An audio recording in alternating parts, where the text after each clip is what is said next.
Hello, I'm Steve Gillen, historian for the History Channel. The tragic death of President John F. Kennedy 40 years ago is one of the greatest mysteries in American history. In other programs, we have presented numerous theories about the people and events surrounding the assassination. Many of those scenarios, including a mafia cover-up, CIA involvement, and a possible Cuban connection, have been presented in our series, The Men Who Killed Kennedy. This episode, The Guilty Men, examines yet another theory, that President Lyndon Johnson was involved. I know as attorney for Lyndon Johnson that he murdered John Kennedy. He murdered John Kennedy to become president and to avoid prison, and there is no doubt in my mind. You can't kill the President of the United States unless the next president, the head of the FBI, and the head of the Secret Service are in on the cover-up. I'd like the entire world to know how I personally feel is the fact Lyndon Johnson knew about the assassination and was a part of it.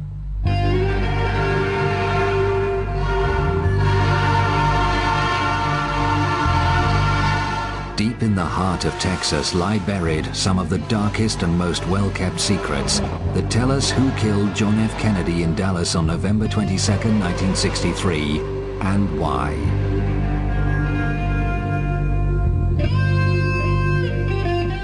Those forces of darkness revolved around one of that state's most famous political sons, Lyndon Baines Johnson. Born in 1908, he grew up in a comfortable middle-class home in Johnson City. At an early age, Lyndon showed a keen interest in politics. From the beginning, he was driven by a determination to win, whatever the cost.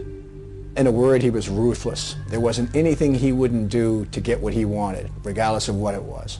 And probably the best example would be in 1948 when he was running for the Senate. And he was running against a man named Coke Stevenson. And the election was very, very close, a very small number of votes, which forced a recount. And once they did the recount, they found out a 201 vote error in a little place called Alice, Texas.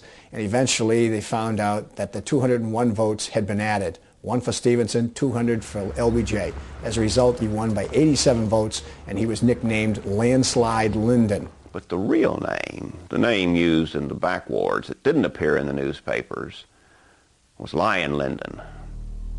And that stuck with him the rest of his life. That rigged ballot became the template for a political career based on bribery and corruption. The full extent of Johnson's criminal activity only began to unravel 11 years after his death. In 1984, at this courthouse in Franklin, Texas, a former Johnson business associate, Billy Celestes, appeared before a grand jury. According to Billy Celestes, there were 8 murders perpetrated on the part of Lyndon Johnson. The first name was a man named Douglas Kinzer.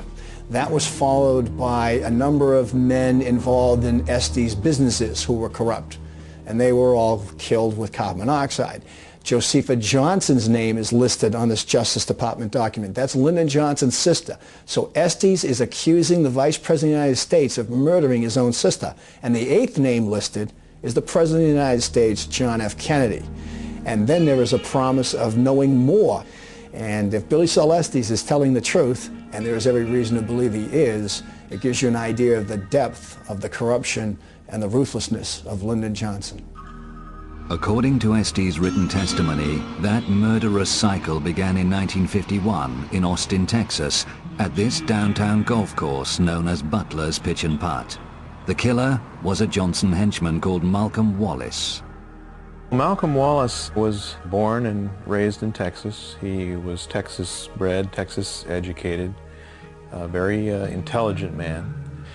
And when he graduated from the University of Texas, he was evidently recruited by Lyndon Johnson, and he was given a job at the Federal Department of Agriculture. John Douglas Kinzer, the golf pro at Butler's Pitch and Putt, was having an affair with Wallace's wife and with Lyndon Johnson's sister. Lyndon Johnson's sister, Josepha, was an alcoholic. She was a drug user. She was sexually promiscuous. She had loose lips. And who knows what she might tell Kinzer or others about Lyndon Johnson's political shenanigans. Malcolm Wallace walked into the pitch and putt golf course in Austin, Texas, and shot to death in cold blood John Douglas Kinzer. Kinzer died here for his indiscretions. Wallace was soon arrested and went on trial in Austin 3 months later. First-degree murder, open and shut case. He gets a lawyer, known as a Lyndon Johnson lawyer.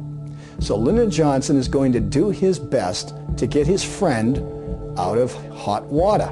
During that trial, Lyndon Johnson took a room at a local hotel, and the 10 days that trial was going, constantly sent runners from the hotel to the courthouse to bring him word of what was going on during the trial. So he followed the pulse of the trial very, very carefully. Malcolm Wallace is found guilty of first-degree murder, but through influence of Lyndon Johnson, Malcolm Wallace receives a 5-year suspended sentence. Lyndon Johnson was able to get his man out of first-degree murder. Much of the control Johnson exercised was acquired through an early alliance with a fellow Texan. Edward Clark gained unrivaled power in the late 1930s with a series of high positions in the state government. He became Johnson's lawyer and a formidable ally throughout his career. The power Edward Clark exercised covered almost every avenue of government power in the state of Texas. He would make sure that important appointments were covered by his men. The judges' control was through their vote. I mean, he had their decision in the palm of his hand. And this was, of course, important because Austin was the capital of the state. And anything that happened legally went through Austin, and that meant it went through Clark. He was known as the secret boss of Texas. He could, and did, arrange for people to be killed. He arranged for money to be laundered. He had that control. This building in downtown Austin became the headquarters of Edward Clark's all-powerful law firm.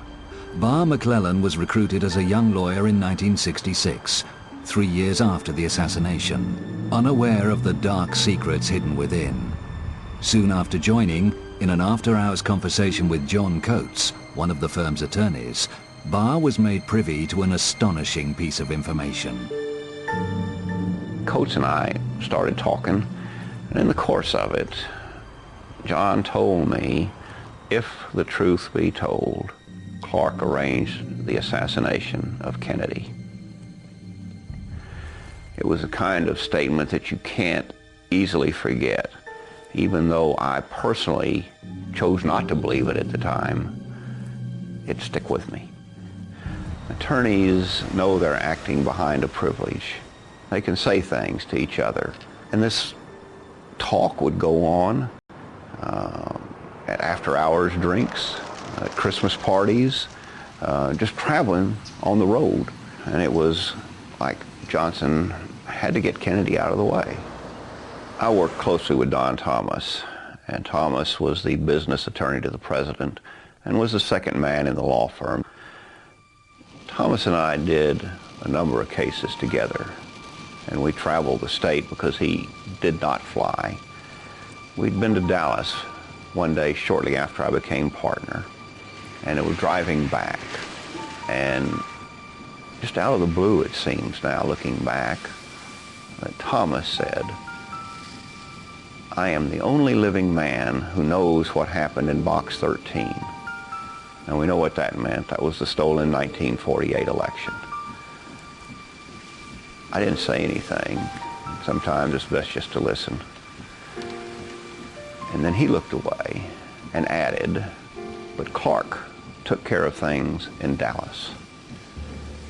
At that point, what I'd been hearing in the law firm, what John Coates had first told me, I knew was true, because this came from a man that was Johnson's business attorney, one of Johnson's most trusted confidants, a man who worked very closely with Johnson during his maturing years, his growing up years, so to speak, and as president.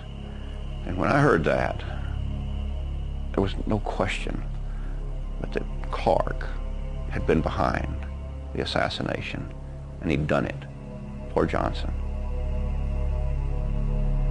I know beyond a reasonable doubt that Johnson murdered Kennedy. He acted through Clark. He saw that it was done, and he did it out of a corruption of power that is unequaled in our history. You've been watching The Men Who Killed Kennedy, The Guilty Men, a program which presents just one of the many theories about the assassination of John F. Kennedy. After becoming a senator in 1948, Johnson developed an unrivaled power base in Washington, using his forceful personality, political skills, and corruption. He established himself as one of the most influential men in the nation, but as vice president to Kennedy, he lost much of that authority. By 1961, his past was catching up with him. In Texas, Henry Marshall, a local agricultural official, had begun investigating one of Johnson's illegal sources of funding. Working out of these offices in Bryan, Texas, Marshall had become aware of Billy Solesti's misappropriation of federal cotton allotment funds. Attempts to buy off Marshall had failed, and his investigations were beginning to threaten the vice president himself. Billy Solestes became worried, Lyndon Johnson became worried, and some of them got together and decided, what are we going to do with Henry Marshall? So on one particular day, according to Billy Solestes, Cliff Carter, an aide to Lyndon Johnson, the vice president of the United States, and Malcolm Wallace got together. And finally, Lyndon made the statement, get rid of him. On June the 3rd, 1961, Henry Marshall failed to return home. An extensive search was made of the family farm near Franklin, Texas. His only son, Don, was 11 years old at the time and remembers that day well. My uncle found him on the second attempt when he went out to the place. He was in a very remote location, probably about 3/4 of a mile off the road. My mother had this stone placed here in order to mark the spot. The truck had blood around the sides of it. The side on the passenger side had a dent in the fender behind the passenger door, and that's apparently where my father's head was knocked into the side of the truck, and he had his eye damaged at that point. There were a number of yopon bushes that had been broken, and the gun was laying beside the body, and pretty much nothing else could be seen except signs of a struggle. Local officials immediately ruled it a suicide, despite overwhelming evidence to the contrary. He had been shot 5 times with a bolt-action rifle. He had enough carbon monoxide in his lungs to cause him to pass out at the time he died. There was no effort made to collect any evidence or preserve the crime scene. They had pretty much determined in their minds that this was going to be a suicide. When Billy Solestes testified before the grand jury in Franklin, he implicated Cliff Carter and Malcolm Wallace as the people that were most involved in my father's murder. Wallace being the trigger man and Cliff Carter being the one who arranged for the murder. I'm firmly convinced that Malcolm Wallace was the killer of my father. Who that would have aided, probably political power behind everything. Johnson would have been aided more than anyone else. The grand jury concluded Henry Marshall in 1961 was murdered, which means in simple language that the grand jury believed Billy Solestes when he told them that Lyndon Johnson had ordered Malcolm Wallace to kill Henry Marshall. But Johnson's dark dealings were not confined to Texas. In late summer 1963, one of his long-term partners in crime was about to be exposed for corruption by a Senate investigation. Bobby Baker was the secretary to the Senate majority. Basically, he was the secretary for the Senate, and he was one of Lyndon Johnson's closest associates. And everything that Lyndon Johnson wanted to perpetrate, he had Bobby's help. Essentially, if somebody wanted to get a military contract and they wanted influence of Lyndon Johnson to help them, they had to pay off Bobby Baker, who would then pay off Lyndon Johnson. It's the world of bribes. Bobby Baker was involved in a call girl service. He was involved in real estate scams. He was involved in dealings with organized crime. He was in dealings with oil men, particularly Clint Murchison, an oil millionaire from Texas. So as a result of all this, Bobby Baker was in big trouble. And with a little bit of inspiration on the part of the Kennedys that they could get Bobby Baker to talk, Lyndon was all done. Lyndon Baines Johnson, if Robert Kennedy had his way, would not only not be on the 1964 ticket as the vice presidential candidate, but he would go to jail for the corruption that he was involved with. Although Johnson faced political extinction at the hands of the Kennedys, he had powerful allies with their own agendas that threatened the president, as researcher Gregory Burnham explains. And people would think that he had no enemies. He was so popular. He smiled. He appeared happy. Everyone loved him worldwide.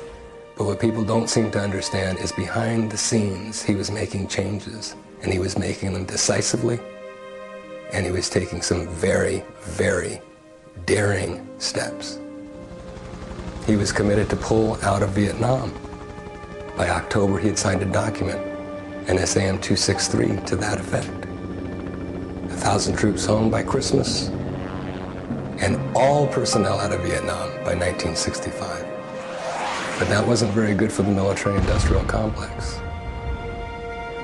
His abolishing the Central Intelligence Agency, pulling their teeth, holding them to task, back to why they were originally created by Truman.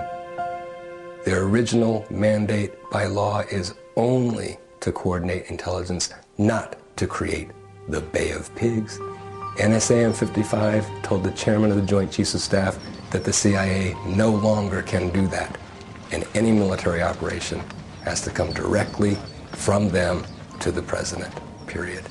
That kind of a document really causes problems.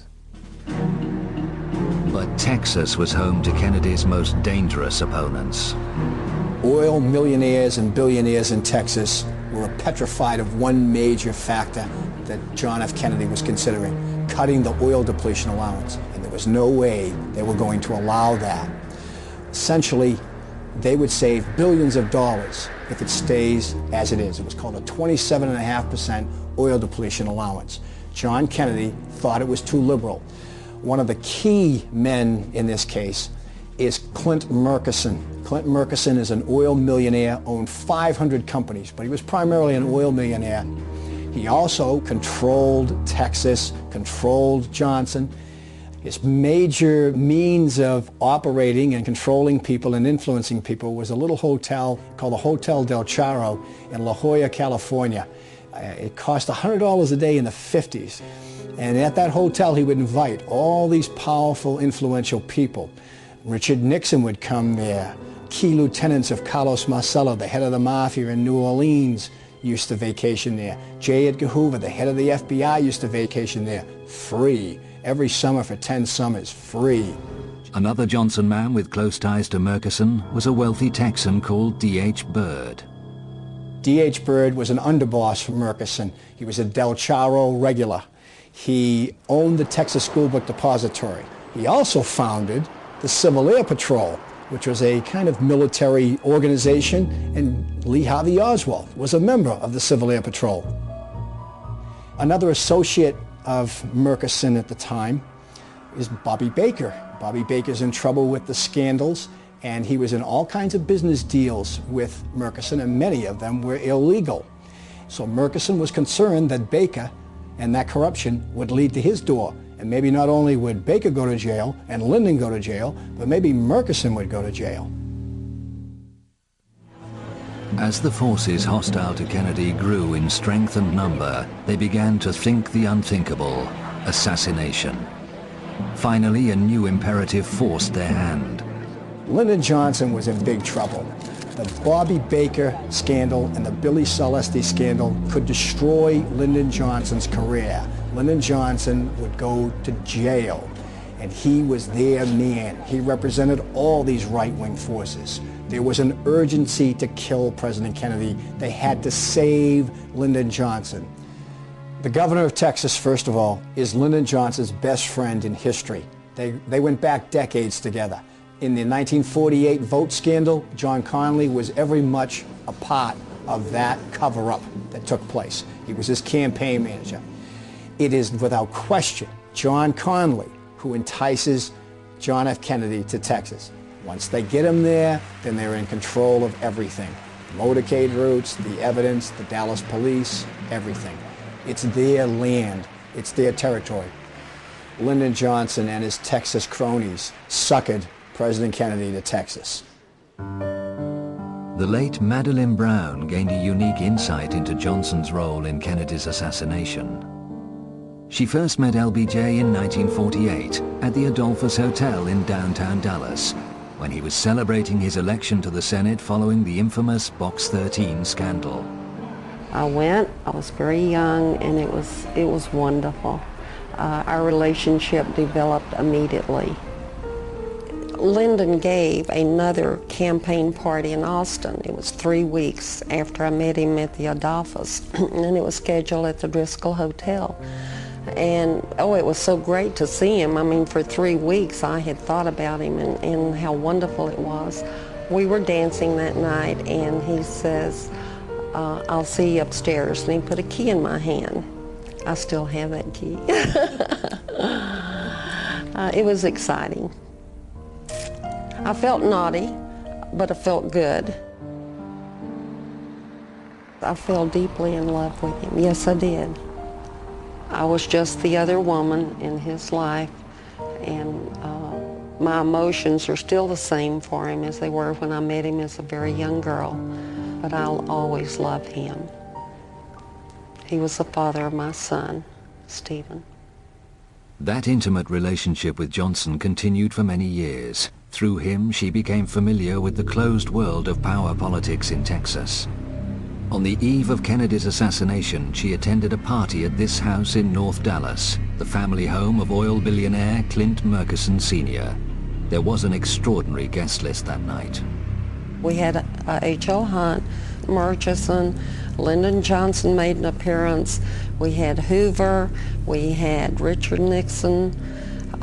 They were the most influential people there.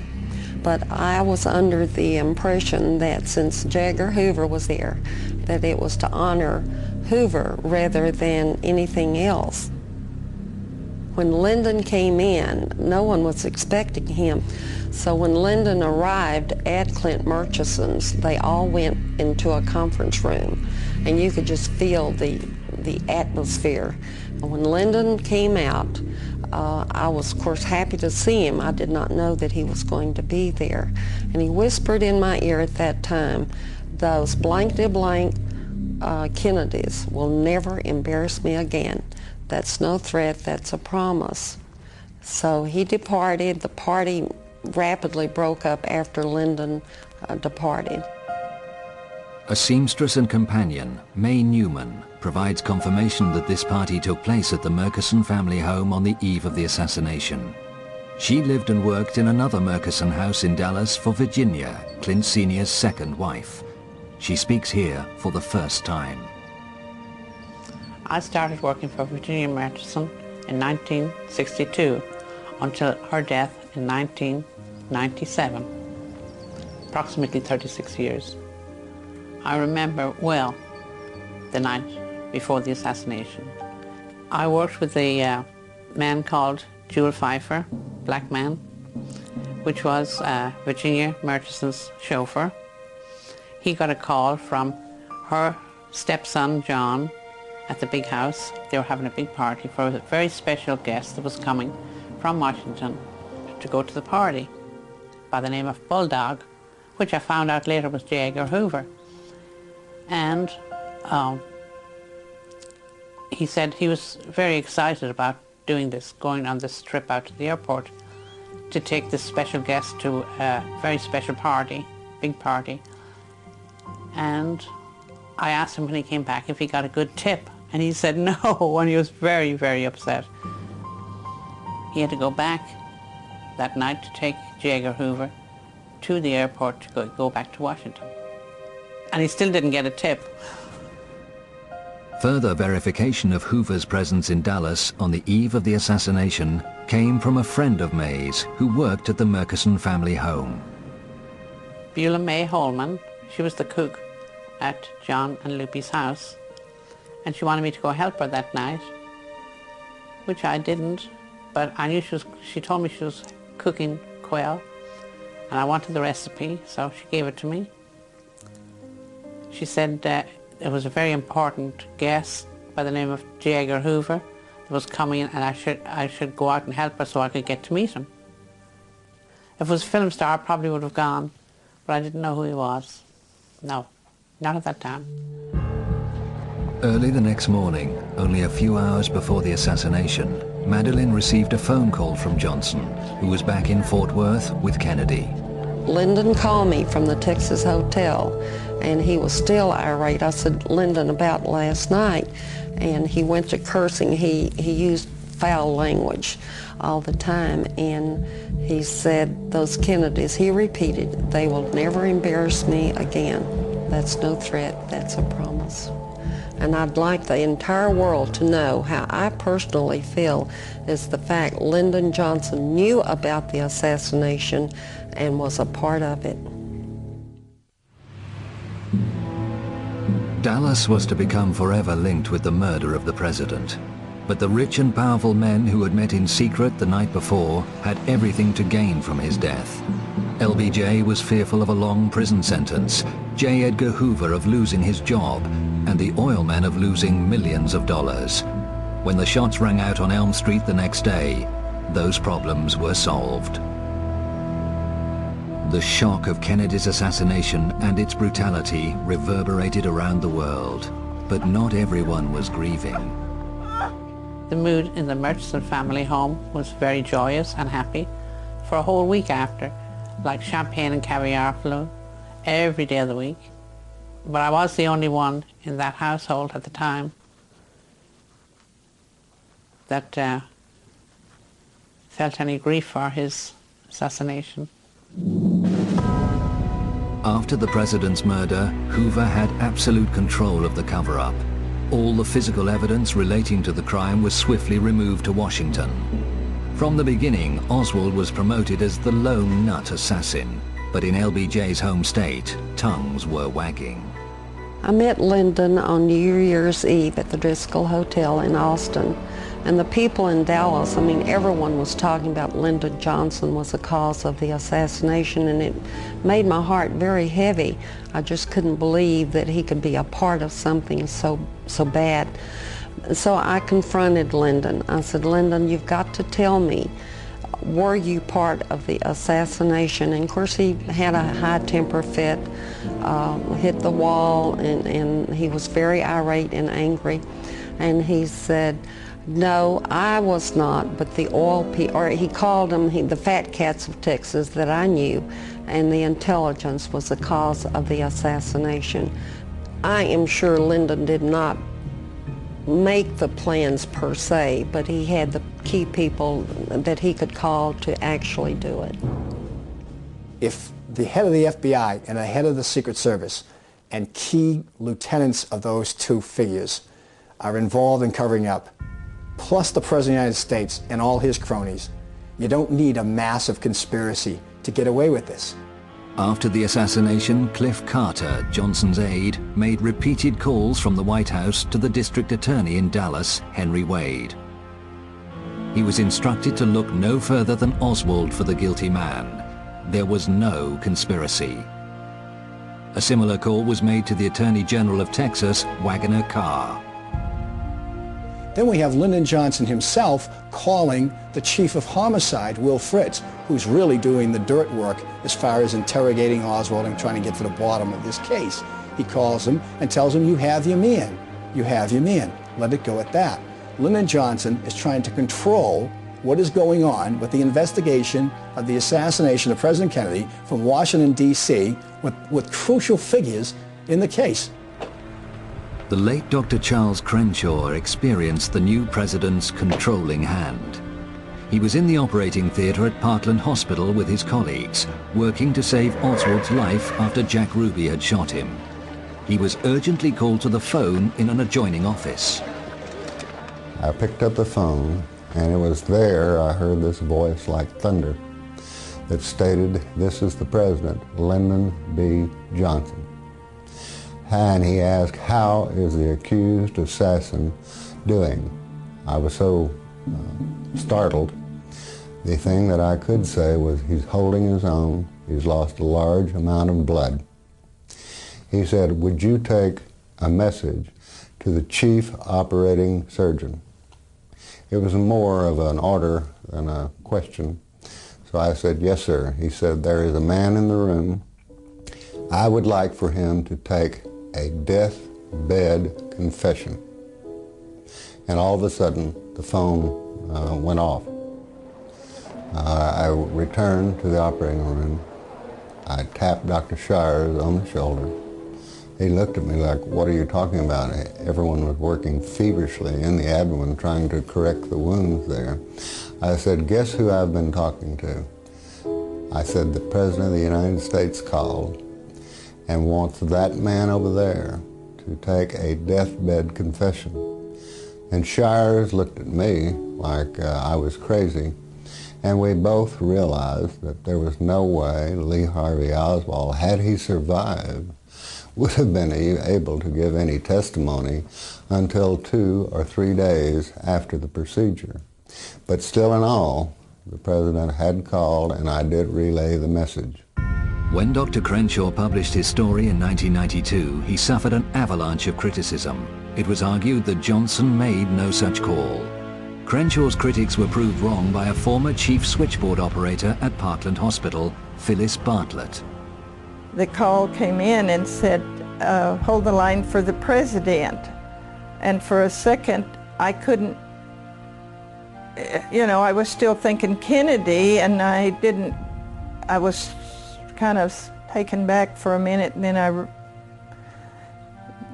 in a few seconds, it was just a matter of a second, he came on in a loud voice. He said, "This is Lyndon Johnson. Connect me to the accused assassins, doctor." It sounded the same as it had been on newscasts when I would hear him speak.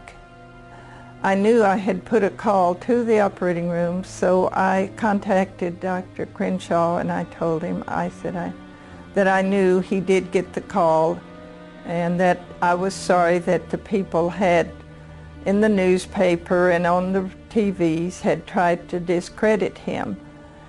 And that was when I spoke out.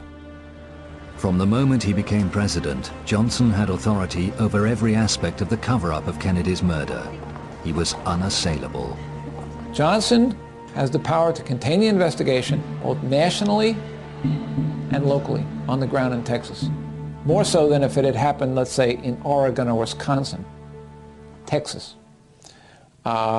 He's got the power to give the CIA what it wants as president, as opposed to Kennedy, who they feared. He's got the power to take the National Security Action Memorandum that Kennedy had signed in November 1963, tear it up, reverse it, and create a war where 3 million soldiers wound up going to Vietnam instead of 16,000 being brought home by JFK. He can make J. Edgar Hoover director of the FBI for life. He's the man in the middle. The only person that can answer all of the questions of who's at risk, who's going to gain the most, who wins in this deal, there's only one answer to that question, and that's Lyndon Johnson. And his ticket out was Elm Street. One of the most compelling pieces of evidence linking Johnson with the assassination is through his henchman Malcolm Wallace, the convicted killer of Douglas Kinzer. In the hours following the assassination, on the 6th floor of the Texas School Book Depository building by the southeast corner window, the Dallas police discovered an unidentified fingerprint. The fingerprint is the ultimate part of the Mac Wallace story. The FBI fingerprinted every Texas School Book Depository employee, including the women employees who worked downstairs, never handled the boxes. They fingerprinted every Dallas officer that was in the sniper's nest so that they could remove those fingerprints from consideration. At the end of the day, you have one fingerprint remaining. It sits in the National Archives for 35 years, until 1998. An investigator takes it to a highly qualified, certified latent print examiner, a CLPE, along with a redacted fingerprint card from Mac Wallace from the 1951 murder of John Douglas Kinzer. And he said, here's a print card. Do you see anything? Nathan Darby is one of the most experienced fingerprint experts in the United States, with 35 years service in the U.S. military and the City of Austin Police Department. I didn't know where it came from, and a week or 10 days later, I called the party that had brought it over and said, well, it's a match. The finger that made the ink print also made the latent, and we called that a match or identified. And there was no question about it. They matched. 3 years later, Nathan Darby readdressed the same evidence and reconfirmed his original findings. When he was done, he had a 34-point match. And when you mention that in criminal circles to an investigator, how confident would you feel with a 34-point match? Oh, that's a slam dunk. It can't miss. It doesn't get any better than that. You give me a 34-point match on any case in the United States, I'll take it to court and win. The inked and the latent print are made by the same finger. And the other evidence that I've been presented with was Malcolm Wallace's left little finger, without a reasonable doubt.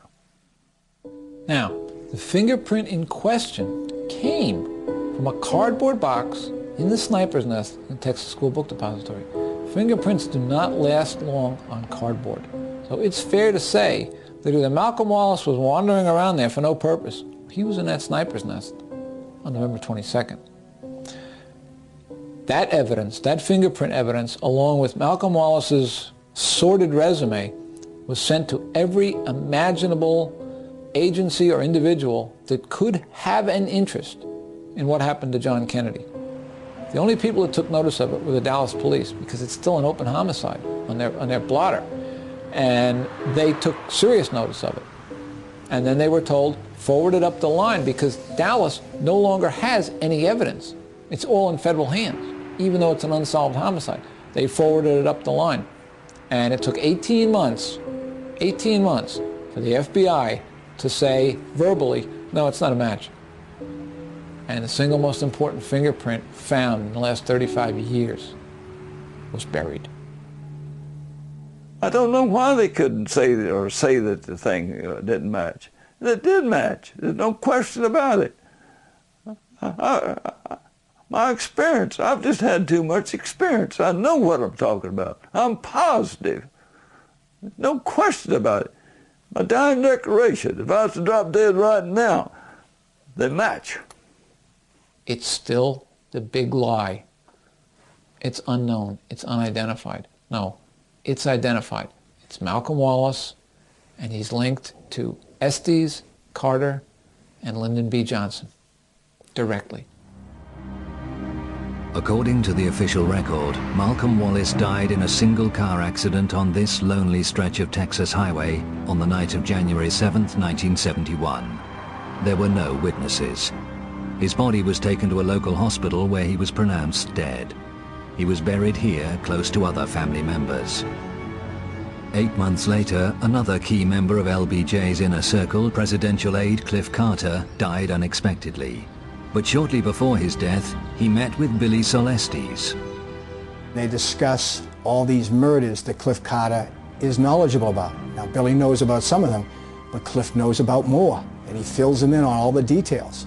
Malcolm Wallace being a central figure in most of these murders. And there are over 17 murders that Carter tells Estes about. And he actually tells Estes that he fears for his own life. And within 2 days' time, he's dead. Johnson's attorney, Edward Clark, was one person who prospered.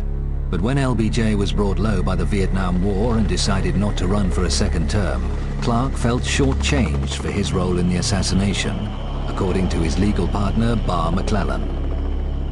He expected $8 million spread over 8 years, over the 2 terms Johnson was to serve.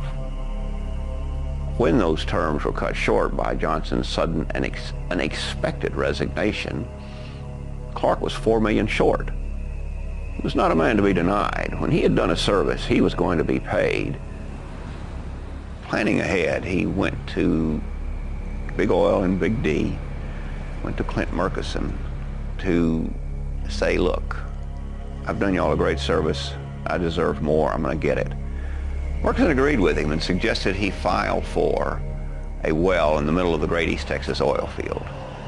He called me in as his personal attorney to make the first bid for getting that money, and he was not successful in getting $4 million, but he got his $2 million. So when all was said and done, Clark realized $6 million for the assassination of John Kennedy. Barr McClellan believes documentary proof of these dark deeds lies in the Johnson-Clark legal records. For many years they were kept in a high-security area above the Clark offices, known as the penthouse. Any of us attorneys could get into the general area, but the secret area, the Johnson area, was locked off, accessible to no one. I have a strong belief that there are substantial records somewhere that show this conspiracy and its both evolution, its execution, and its cover-up. But I don't know where they'd be. We need to see them. Johnson was ultimately consumed by the high office he had so unscrupulously striven for.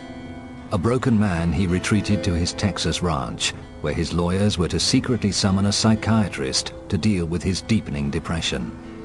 An immediate concern at the law firm was that he would say too much. The $1 million was available to the psychiatrist to keep anything from coming out. The one reason for all these protections was the greatest demon that was dogging Johnson at the time, and that was the assassination of John Kennedy and the role he played in it. We had to keep it covered up, and for sure we had to keep the psychiatrist muzzled, and we did.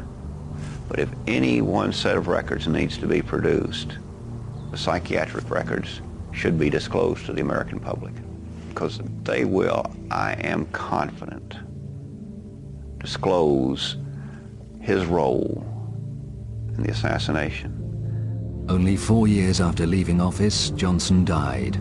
But there are those living who are still afraid to come forward to tell what they know about the guilty men. People are afraid of him dead. He's been dead since 1973, and his shadow still casts fear in this country, especially in Texas. Undaunted, across the nation, the questioning voice of the American people will not be silenced. An overwhelming majority refused to accept their government's version of what happened in Dallas on November the 22nd, 1963. There's no statute of limitations on murder. If they're still continuing to cover it up in 20 more years, that's obstruction of justice. It's a conspiracy. The men who killed Kennedy don't end with the people who pulled triggers. It should be important to all of us that we get to the bottom of this. Just as John Kennedy's car took an incredible turn when it went on to Elm Street, 300 feet later, our form of government, our way of life, our way of respecting our government, our way of being respected by our government, took that same kind of bizarre wide turn, and we haven't gotten back on the straight and narrow yet. The Kennedy assassination was the end of faith in government. And so it's up to the little man to fight the odds. Davy Crockett, Sisyphus pushing his rock. Someone has to keep fighting the odds. And even though you know the chances are that you're never going to get a resolution to what you're fighting for, you have to fight for it anyway. Just the principle of justice. Just the principles of American democracy. Don't give up. Keep fighting.